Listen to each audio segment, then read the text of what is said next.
खुलुमबाय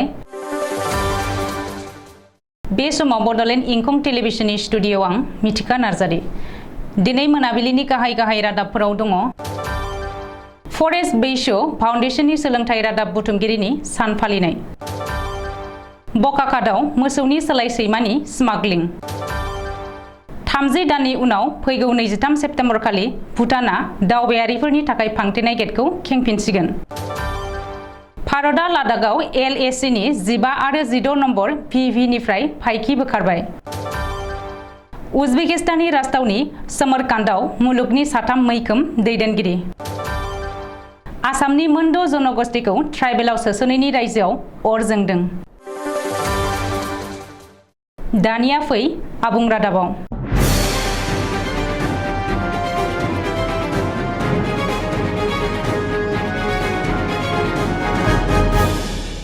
मानसिखौ खामानिजोंसो सुनाय जायो बैसोजों नङा बे बाथ्राया अराय गनायजानाय बेबायदि मोनसे आदर्शनि बिगोमाया जाबाय फरेस्ट बैसो 15 सेप्तेम्बर 2022 खालि गुवाहाटी प्रेस क्लाबाव सोलोंथाइ रादाब दैथायगिरिनि जौगानाय आरो समाजारि सोलायनायनि थाखाय दानाय फोथाय फुनसि फरेस्ट बैसो फाउन्डेशना फालिनाय 15थि सोलोंथाइ रादाब बुथुमगिरिनि सानाव माननि आलासि महरै बिबुंथि होनानै जर'खा सोलोंथाइगिरि डक्टर दिनेश बैसो बिथाङा बेबायदि बाथ्राखौ बुङो बिथाङा आरो बुंबावोदि फरेस्ट बैसो फाउन्डेशना आसामनि खना खनला थानाय गोरों आखा-फाखा गोनांफोरखौ नागिरना लाबोनानै सन्मान होनायाबो बाखनायजानाय खामानि जादों फसंथान खुंनायाव माननि आलासि महरै बिबुंथि होनानै जर'खा सोलोंथाइगिरि फारियै डक्टर दयानन्द पाठक आरो डक्टर भुपेन्द्र राय चौधुरी आरो कामरुपनि फरायसालिफोरनि नायथिंग्रा अपूर्व ठाकुरिया बिथांमोनहा थांनाय 15 बोसोर फरेस्ट बैसो फाउन्डेशना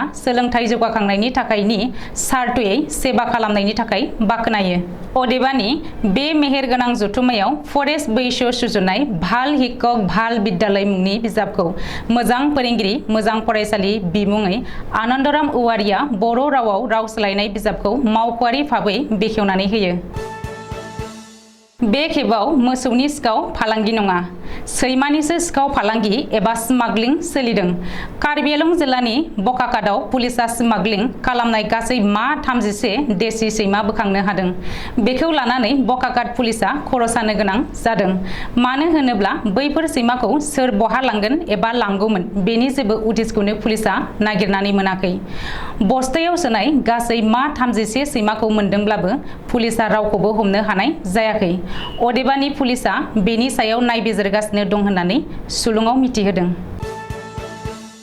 मुलुगनाङैनो साग्लोबनाय गिख्रंथाव सन्देरग्रा बेराम कर'नानि थाखाय थांनाय 2020 मायथाइनि एप्रिल दानाव भुटान हादरा भारत आरो भुटाननि सिमनायाव थानाय दावबायारिफोरनि एन्ट्रि गेटखौ अरायनि थाखाय फांथेनानै दोनदोंमोन नाथाय बेखौ 30 दान उनाव एबा 2 खावसे बोसोरनि उनाव भुटान सोरखारनि टुरिजम बिफाना फैगौ 23 सेप्तेम्बराव मोन्नैबो हादरनि जायगायारि खुंथायनि नुजाथिनायाव दावबायारिफोरनि थाखाय फांथेनाय गेटखौ खेंफिनसिगोन होननानै रयेल भुटान सोरखारनि टुरिजम बिफाननि डक्टर दर्जी ट्राडुला मिथिहोदों बेनि अनगायैबो रयेल भुटान सोरखारनि हिमालया किंडमनि नखर बिफानारि डाइरेक्टर तानसी पिन्जराबो सानद्रुप संकराव फोरमायथिदों मख'नो गोनांदि बुधबारखालि आसामनि रायजो बेंगिरि प्रफेसर जगदीश मुखियाबो तामुलपुर जिल्लानि भुटानजों नांजाबनाय दारांगायाव दावबायफैनानै SSB नि मावख'गिरि आरो जायगानि जिल्ला खुंथायगिरिजों सावरायनानै भारत आरो भुटाननि सिमायारि गेटखौ दावबायारिफोरनि थाखाय खेंफिननो लानाय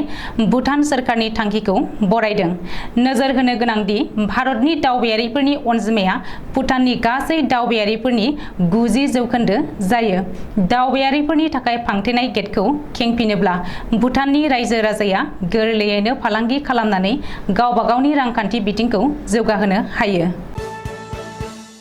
उजबेकिस्ताननि राजथावनि समरकान्डआव थानाय सांघाई क'अपारेशन अर्गेनाइजेशन जथुमनि सिगां चाइनाजों नांजाबनाय लादाख LAC नि 15 आरो 16 नं PV एबा पेट्रल पस्टखौ बोखारनानै गासैबो फायखिफोरखौ लाबोफिनजोब्बाय नाथाय लादाखनि खुंथाया बेनि सायाव जोबोद दुखु मोननाय फोरमायदों लादाखनि काउन्सिलर खांसक स्टानजिया खौरांगिरिनि सिगाङाव बुंदों दि मिरु सोरखारनि रैखाथि बिफाना सिरि थांखि लानानै चाइनानि LAC बिटिआरसिनि 15 आरो 16 नम्बरनि पिपि एबा पेट्रल पस्टखौ बोखारनायाव खुसि नङा।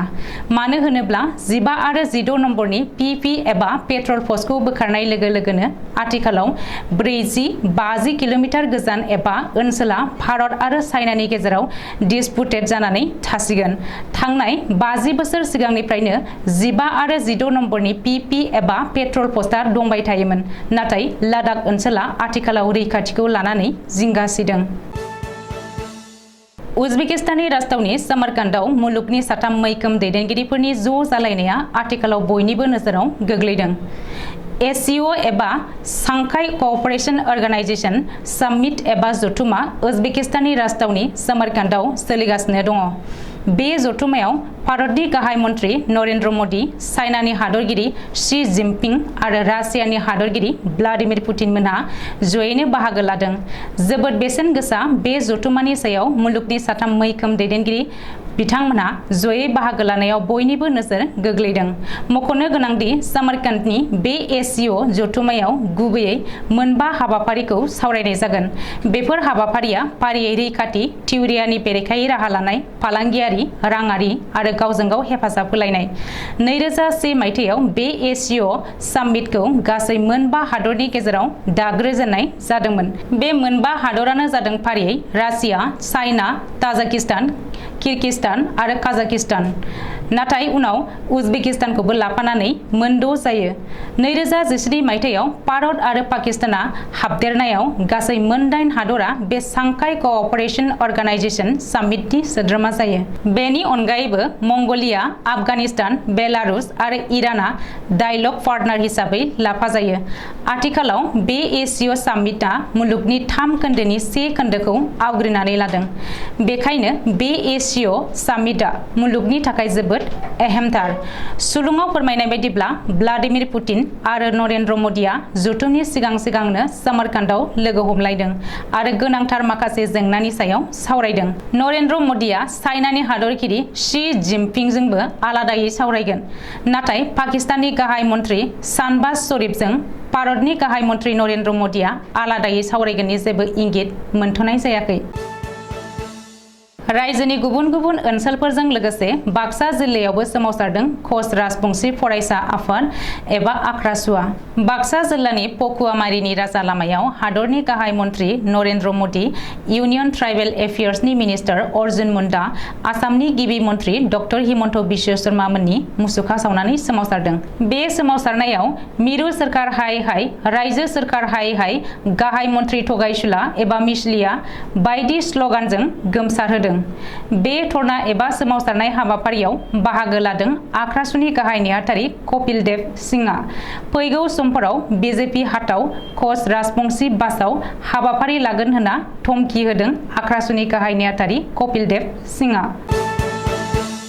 दिनै मोनाबिलिनि रादाबा एसेनोसै। गोजोन्थों।